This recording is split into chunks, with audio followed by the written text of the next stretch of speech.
Nice to meet you, bro. You do know who I am. I don't know why you lying. So don't act like you don't know me. I don't know you. You definitely know me. Nice to meet you, though. Yeah, I just don't be lying because girls around it. You definitely know me, bro. Bro. Not even on some disrespectful shit, but. Don't like your attitude. Don't like your fucking tone. I don't like you at all, though. Okay. Yeah, straight up. Yeah. Straight up. What? I said straight up. Are you the guy that got slapped on video? I did, but I'll slap shit out you, though. Oh, you were? Yeah. Okay. I'm going to show you the inside of the house. I'll make you another clip. Don't do that. Conor McGregor appears ready to finally return at the upcoming UFC White House event after months of lobbying for a spot on the card. Dana White confirmed that matchmaking has officially begun, prompting McGregor to post on X that he's accepted a fight and is simply waiting for contracts to be finalized, though he quickly deleted the tweet afterward. The anticipation builds as fans speculate about potential opponents for the Irish superstar's highly anticipated comeback fight. All right. Come on, cuz. Come on. Nah. Come on.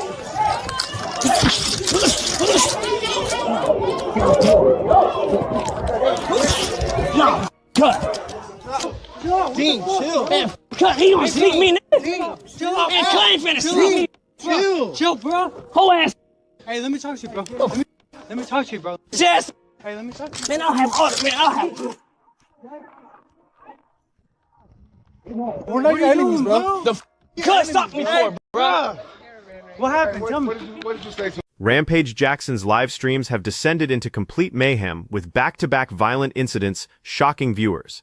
After Larry Wheels slapped Dean the Great over disrespectful comments about Larry's wife, Dean escalated by threatening Larry with ominous remarks about not being bulletproof, forcing Rampage to intervene. Dean's aggressive behavior continued the following day when Rampage's manager, former UFC fighter Tiki, knocked him unconscious during another heated confrontation.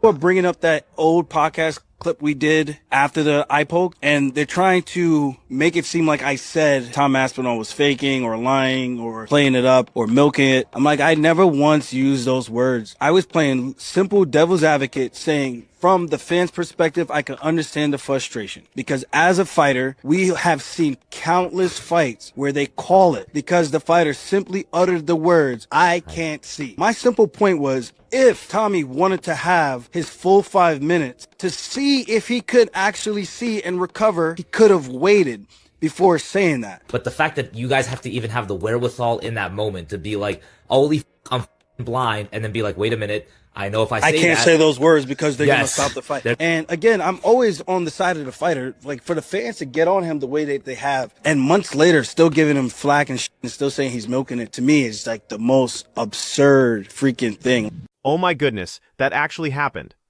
In regards to Gable, I would say like the career stuff and everything it's gonna work out the way it's supposed to. Just continue to focus on getting better at fighting, getting better at your sport, being disciplined, staying committed to your goals. Like, regardless of, you know, who you fight, what's the opponent, how fast your career's moving. Like, I think that it's really more just about continuing to grow and improve and get better. And you can always play the, you know, what if game, or, you know, hindsight's always 20/20, or, you know, people try to politic their way into certain, you know, matchups, this, that, blah, blah, blah. And I look at it like other people can worry about that. For me, I'm worried about just improving, getting better as a fighter, growing as a person every single day, and being present. So for him, I would just say the same thing, right? Like, just focus on getting better at fighting, and whatever the matchups are, you know, you'll figure it out. If you know, win or lose a fight, you're still Gable Stevenson. Aljamain Sterling has issued another clarification regarding his controversial comments about Tom Aspinall's eye injury situation that recently resurfaced online.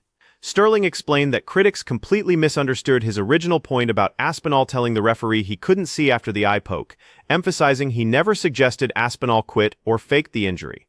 According to Sterling, he was simply pointing out that informing the referee about vision problems might not have been tactically wise if Aspinall wanted the full 5-minute recovery period, while also stating that anyone believing Aspinall faked the injury is completely delusional. Aspinall. Get up outside. Outside. Okay. This is when you tried to fight me or something out there. I was still in my suit. Yeah, I remember that. Dude. I wasn't going to bring that part up. That makes sense why he wanted to fight me, though. Because when we were sitting there, I remember my thing was different. My memory was he came up to me and said, "You know, I don't like the way you commentated one of." Grappling superstar Gordon Ryan has officially announced his retirement from competition due to persistent health complications that have plagued him for years. The 30-year-old legend, considered one of the greatest grapplers ever with victories over Felipe Peña, Nick Rodriguez, Andre Galvao, and Craig Jones, hasn't competed since defeating Josh Saunders in June 2024. Ryan revealed that recurring staph infections and antibiotic treatments destroyed his gut bacteria, leading to debilitating stomach issues that now cause immediate dry heaving during intense training and frequent illness when his immune system becomes compromised. Despite being in his prime with unmatched technical skills, Ryan explained he can no longer train at the intensity required for elite competition and will focus on building Kingsway HQ, developing a global affiliation program, and sharing his knowledge while hoping to potentially return for dream matches against Vinny Magalhaes and Felipe Peña. Meanwhile, Bo Nickal offered guidance to Olympic gold medalist Gable Steveson, who sits just one victory away from potentially earning a UFC contract as the wrestling phenom prepares to face Hugo Lozama at Mexican Fight League 3 with massive expectations surrounding his heavyweight potential.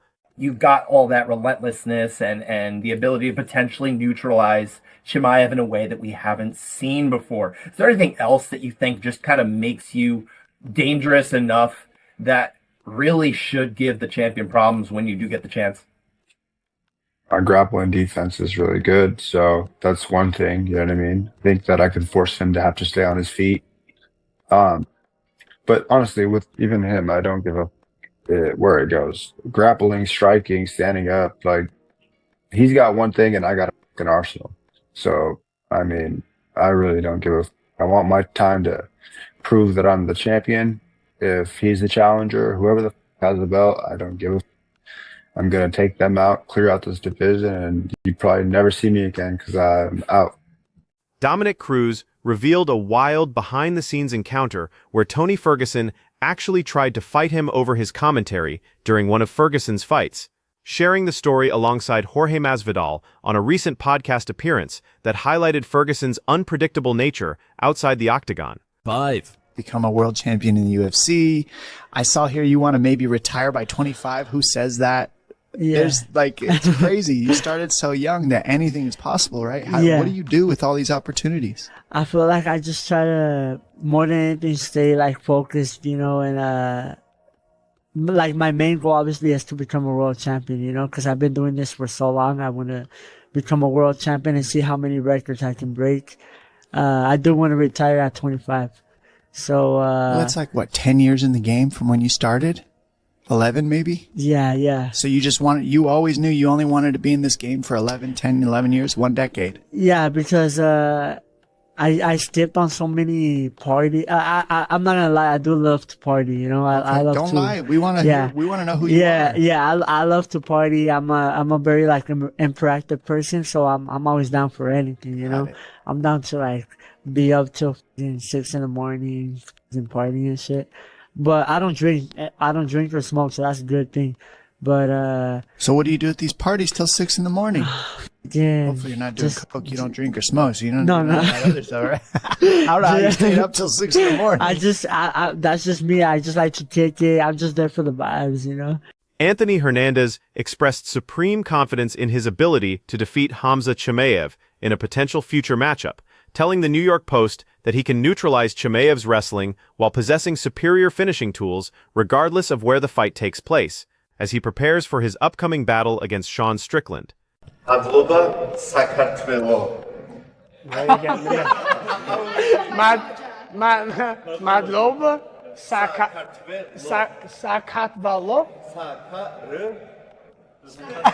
I need to come closer. 1 second.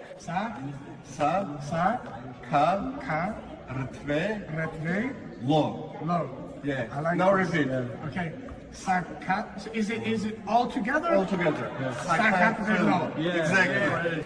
Georgia. Now I forget. Madloba. Oh fuck. Sakatvelo. Georgia. Madloba Sakatvelo. Rising bantamweight phenom Raul Rosas Jr.